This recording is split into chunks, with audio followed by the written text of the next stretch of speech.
Welcome to Barn Tech. Today I'm back at the barn with my 2009 Ford Super Duty. I just experienced my first diesel Runaway and it was quite scary. So I'll tell you guys what I think caused it, show you some of the stuff I found, and we'll be diving into it more in some upcoming videos.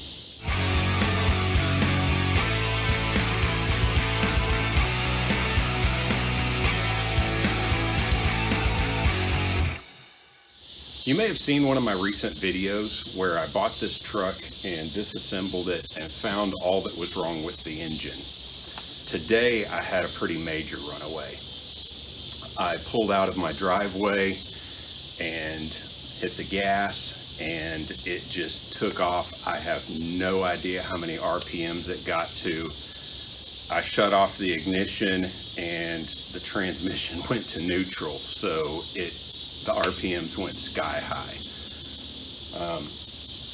I believe I have blown the head gasket. The reason that I believe I've blown the head gasket is because the radiator is cracked in half. Here's a pretty good view to see the gasket, and the plastic is blown off of the aluminum core of the radiator. It was blowing exhaust out of the radiator. So I'm pretty sure that means that I trashed a head gasket. Fortunately for me, when that happened, it blew coolant all over everything, and I believe that stopped the engine from running away. I pulled the boot off of the intercooler pipe, and I found oil residue in the intercooler pipe. So that told me that one of my turbos was leaking. Both sides of the turbo are supposed to be under pressure, and that forces the oil to drain down through the drain pipe. If one of the sides of the turbo is not under pressure, if it's under vacuum, then that would cause oil to come out into the intake. And I believe that's what happened. I believe my low pressure turbo was under vacuum because the air filter was extremely clogged, and because it was blowing oil out the low pressure turbo, it was filling the intercooler with oil. And when I left the house this evening, it sucked some of that oil into the engine, and that's a recipe for Runaway.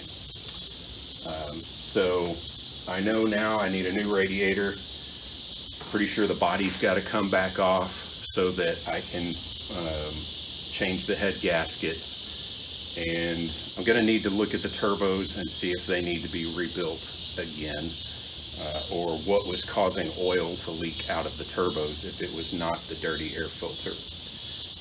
Now with the head gasket blown though, I'm not going to be able to test my theory with the air filter because it's not going to run right with the blown head gasket. So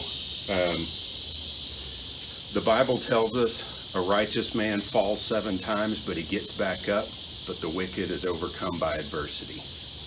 This truck's definitely knocked me down, but I'm going to get back up.